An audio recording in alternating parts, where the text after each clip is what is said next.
Baik waktu. Senang sekali saya Rizwa Rajana bersama teman saya bisa menemani kalian dalam obrolan penuh makna hari ini. Seperti yang kita tahu, Indonesia memiliki sejarah panjang dalam perjuangan demokrasi. Dan salah satu peristiwa yang paling berpengaruh adalah demonstrasi besar tahun 1998 yang akhirnya menggulingkan Presiden Soeharto setelah 30 tahun berkuasa. Hari ini kita akan membahas bagaimana peristiwa itu terjadi, bagaimana mahasiswa berani turun ke jalan untuk menuntut reformasi, bagaimana situasi di lapangan dari sudut aparat, keamanan, dan juga bagaimana nasib para korban yang terdampak langsung dari aksi ini. Dan tentunya kita tidak hanya melihat peristiwa ini dari sisi saja, kita akan berbicara langsung dengan mereka yang ada di tengah-tengah kejadian. Yang pertama itu ada mahasiswa yang ikut berdemo, aparat yang bertugas pada saat itu, pengamat politik yang menganalisis peristiwa ini, dan bahkan saksi mata yang mengalami langsung dampaknya. Jadi, siapkan diri kalian untuk mendengar cerita mungkin belum banyak dibahas sebelumnya. Jangan lupa tetap dengarkan podcast ini sampai akhir, karena akan ada banyak fakta menarik yang mungkin belum kalian ketahui tentang tragedi 1998. Nah, sekarang saya di sini sudah bersama tamu-tamu yang kami undang khusus untuk membahas reformasi tahun 1998. Nah, sebelum masuk ke inti pembahasan, saya mau tanya dulu nih ke tamu-tamu sekalian. Ini kan udah lebih dari 25 tahun sejak kejadian 1998. Ketika sekarang kita duduk di sini untuk membahas peristiwa itu, apa sih yang pertama kali terlintas di benak kalian?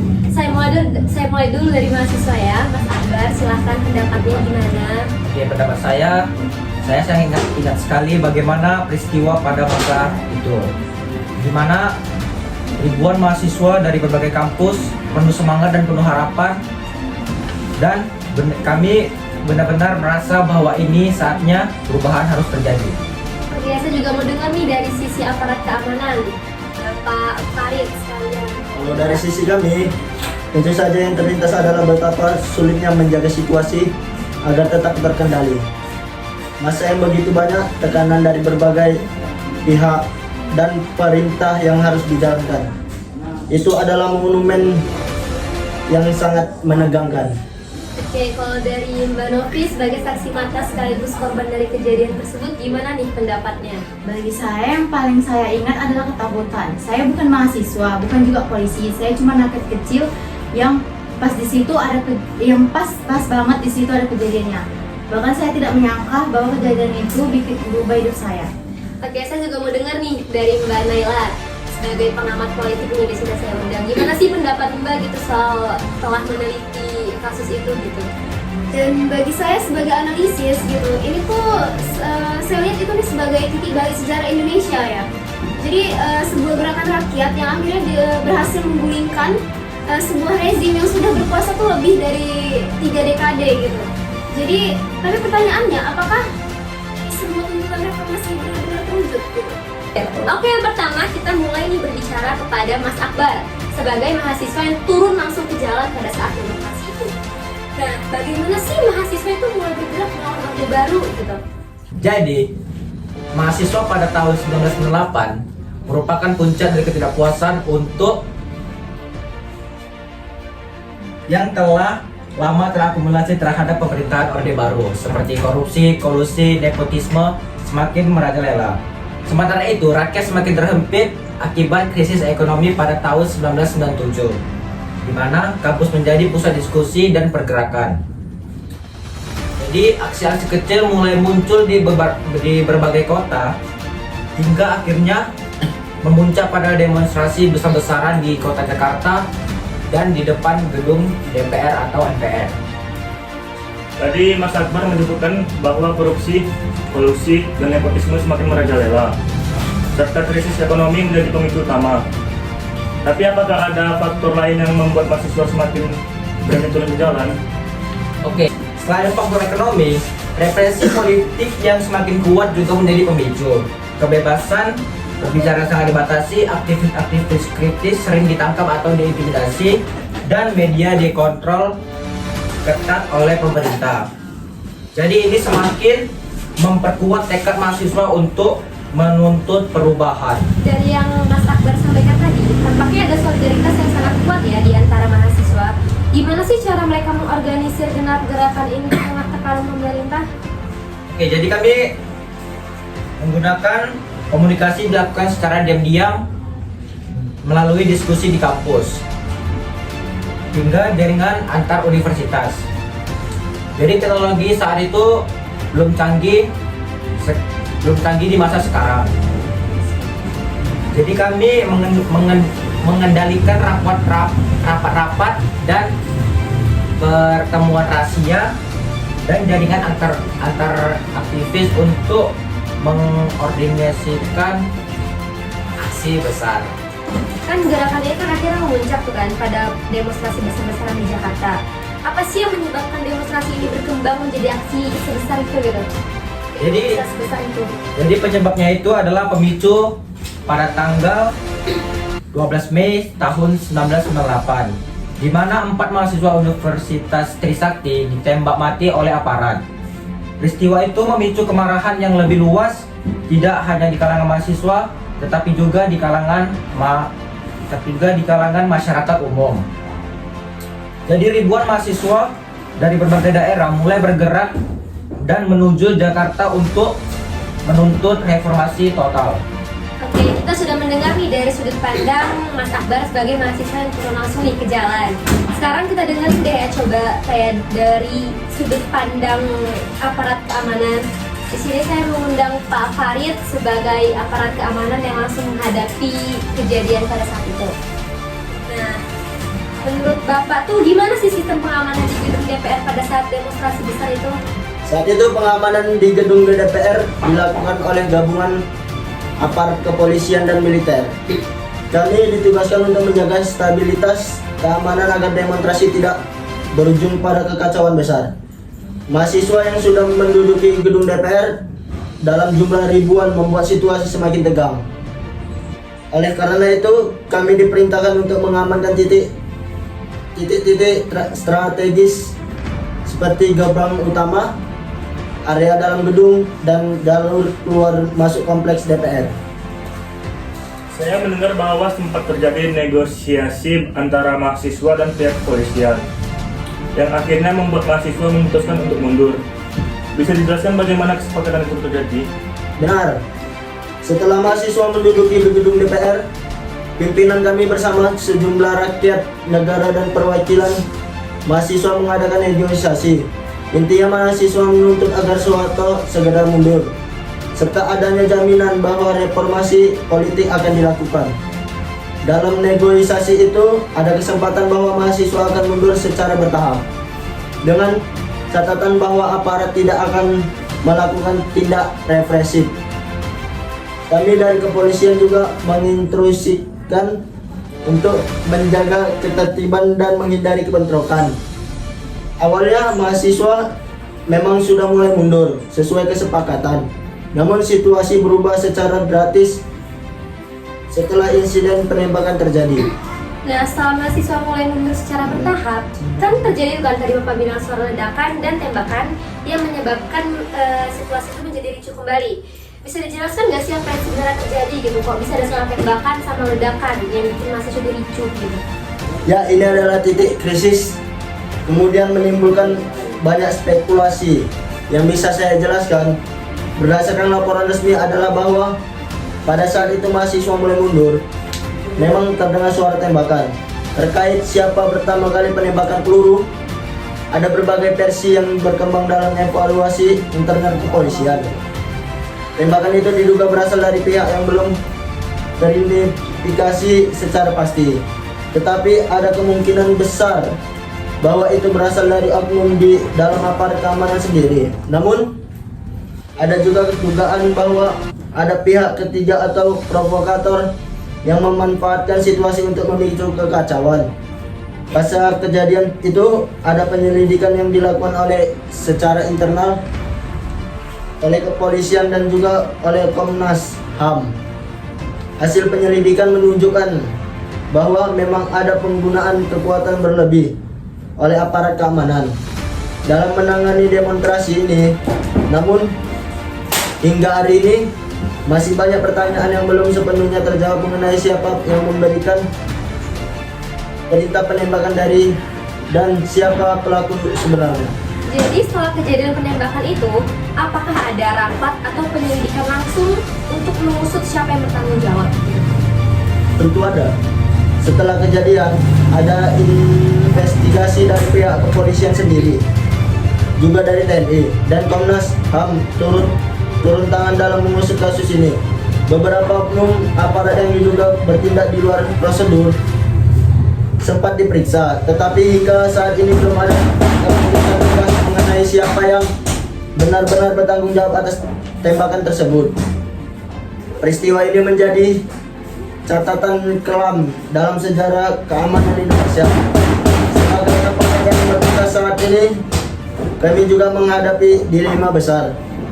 Di satu sisi, kami harus menjalankan tugas secara menjaga ketertiban.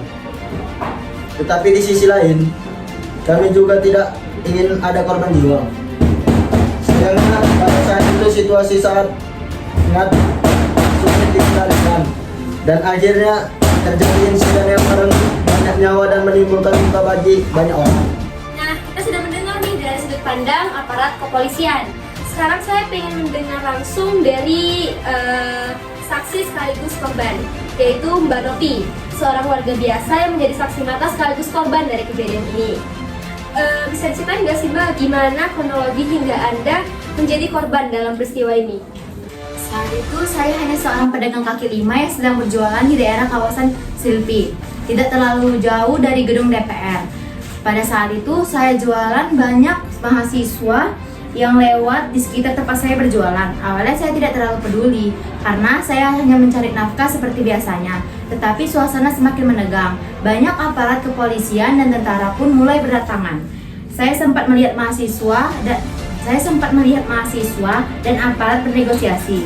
Dan akhirnya para mahasiswa tampak mulai mundur. Saya pikir semua sudah berakhir.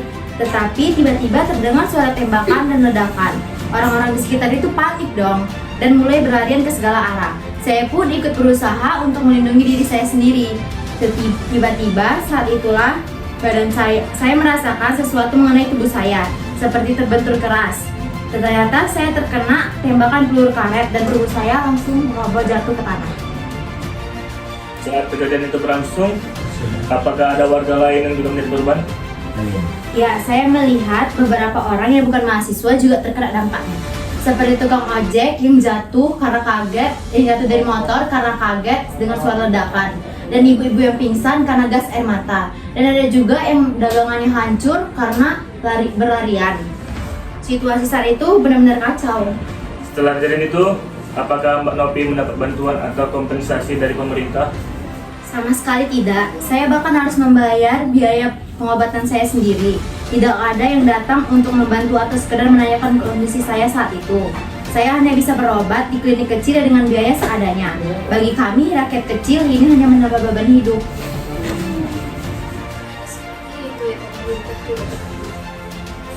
Gimana sih perasaan Mbak Novi gitu melihat bahwa hingga saat ini masih banyak pelaku pelanggaran hak asasi manusia dalam peristiwa 98 yang belum diadili?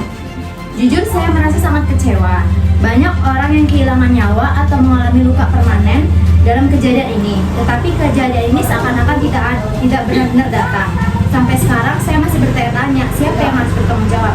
Apakah kami rakyat biasa yang hanya dianggap sebagai korban tanpa ada yang peduli? Saya harap pemerintah benar-benar menepati janji reformasi. Bukan hanya sekedar mengganti pemimpin, tetapi juga memberikan keadilan bagi mereka yang dirugikan dalam kondisi ini. Dengan peristiwa ini, saksi mata adalah rakyat biasa yang tidak terlibat langsung dalam demonstrasi, tetapi tetap menjadi korban akibat situasi yang kacau. Semoga ini sesuai dengan yang kalian harapkan. Kalau ada yang perlu diperbaiki, kasih tahu saja. Oke, terima kasih ya Mbak Novi atas penjelasannya tentang kejadian pada saat itu. Nah, pada saat demonstrasi besar terjadi, Presiden Soeharto itu sedang berada di luar negeri. Namun, setelah melihat situasi Indonesia semakin kacau, beliau memutuskan untuk kembali ke Indonesia pada 21 Mei 1998. Setelah mendapat tekanan dari berbagai pihak, Soeharto akhirnya mengumumkan pengunduran dirinya sebagai Presiden Republik Indonesia setelah 32 tahun berkuasa. Sekarang kita berbicara dengan Mbak Naila sebagai pengamat politik. Menurut Anda, apa sih faktor utama yang menyebabkan kejatuhannya Pak Soeharto? Oke, jadi menurut saya tuh ada 3 faktor nih, 3 faktor utama yang menyebabkan kejatuhannya Soeharto. Yang pertama tuh adanya krisis ekonomi pada tahun 1997, yang mana dia menyebabkan ketidakstabilan ekonomi di Indonesia. Kemudian yang kedua itu adanya tuntutan dari masyarakat maupun mahasiswa untuk mengadakan perubahan setelah bertahun-tahun gitu hidup di dalam pemerintahan yang otoriter. Kemudian yang ketiga itu adanya pencabutan dukungan dari militer ataupun TNI, yaitu Pak Jenderal Wiranto dan petinggi TNI lainnya yang memilih untuk berada di jalur netral dalam konflik tersebut. Gitu. Apa kebijakan Soeharto yang memperburuk situasi hingga akhirnya membuat rakyat benar-benar kehilangan kepercayaan? Jadi salah satu kebijakan yang paling kontroversial itu adalah sistem ekonomi yang terlalu bergantung kepada kroni-kroni Soeharto gitu. Sehingga saat krisis melanda, tidak ada mekanisme yang cukup kuat untuk melindungi rakyat gitu. Jadi selain itu juga kekuatan militer yang digunakan pada saat demonstrasi itu menurut saya juga berlebihan karena menimbulkan adanya korban jiwa yang memicu kemarahan warga itu semakin membesar gitu. Salah satu kebijakan yang Anda sebutkan tadi itu kan ketergantungan ekonomi pada kroni-kroni Soeharto. Apakah ada kebijakan lain yang juga berdampak besar nih dalam mempercepat kejatuhannya Pak Soeharto? Oke, ya jadi selain sistem ekonomi yang tidak berkelanjutan, ada juga nih sistem kebijakan politik tuh yang semakin merusak kebebasan rakyat. Contohnya tuh di tahun-tahun terakhir pemerintahnya Soeharto, itu dia tetap menggunakan sistem pemilu yang tidak demokratis gitu. Dimana tuh Golkar selalu dominan dan kubu lain tuh tidak mendapatkan peluang gitu. Kemudian juga selain itu ada kebijakan represif terhadap kritik. Misalnya tuh adanya pemberedelan media yang terlalu vokal terhadap pemerintah. Kemudian adanya juga penangkapan aktivis yang menuntut akan adanya perubahan gitu. Kemudian juga alih-alih meredakan ketegangan, hal itu malah justru membuat ketidakpuasan rakyat semakin bergejolak gitu. Kemudian ditambah lagi pada tahun 1998 itu Indonesia tuh mengalami adanya krisis ekonomi, mengalami krisis moneter. Ya, krisis moneter. Sementara itu tuh pemerintah tuh nggak punya solusi yang konkret gitu dalam masalah ini. Hal itu juga yang membuat masyarakat itu semakin menuntut akan adanya reformasi gitu. Melihat semua kebijakan yang justru memperburuk situasi, menurut Anda, apakah Soeharto dan pemerintahnya saat itu sebenarnya sadar bahwa mereka sedang menuju kejatuhan? Nah ini sebenarnya pertanyaan yang menarik gitu. Jadi beberapa pejabat di dalam lingkup Soekarno ini itu sebenarnya sudah menyadari akan adanya kondisi yang tidak terkendali gitu. Mereka juga ada indikasi juga yang mengatakan bahwa mereka sudah mulai mempersiapkan untuk adanya perubahan kekuasaan. Tapi Soeharto sendiri ini itu masih percaya bahwa dia bisa mengendalikan situasi yang ada gitu. Dia juga beberapa kali mencoba meredam situasi, misalnya dengan mengubah kabinet-kabinetnya, kemudian dia menjanjikan juga adanya reformasi terbatas gitu. Tapi langkah-langkah yang dibuat oleh Soeharto ini malah justru dianggap rakyat itu terlambat atau tidak cukup karena rakyat itu sudah terlanjur kesal atau marah gitu. Jadi bisa disimpulkan bahwa bukan hanya kebijakan-kebijakannya yang menyebabkan kejatuhannya, tetapi juga cara pemerintah menangani krisis yang justru semakin mempercepat runtuhnya rezim. Iya, tepat sekali. Sebenarnya kalau misalnya reformasi ini segera dibuat ataupun pemerintah ini lebih mendengarkan aspirasi rakyat, ini tuh aspirasi rakyat, mungkin transisi kekuasaan ini akan berlangsung tidak sedramatis itu gitu. Kemudian juga, tapi karena respon yang diberikan itu justru malah semakin menekan rakyat, jadi itu menciptakan ketidakstabilan di Indonesia gitu. Soeharto juga akhirnya kehilangan legitimasinya sepenuhnya di dalam negeri ataupun di mata dunia internasional. Terima kasih kepada Mbak Nela sudah menjawab pertanyaan-pertanyaan yang sudah kami buat. Nah, jadi kita telah membahas nih perjalanan yang panjang tentang reformasi 1998 dari gerakan mahasiswa, demonstrasi besar-besaran, tragedi yang terjadi, hingga akhirnya masa kejatuhan Soeharto. Peristiwa ini menjadi titik balik bagi Indonesia dalam memperjuangkan demokrasi, kebebasan berbicara, dan hak asasi manusia. Namun, meski sudah lebih dari 2 dekade berlalu, masih banyak pertanyaan yang belum terjawab.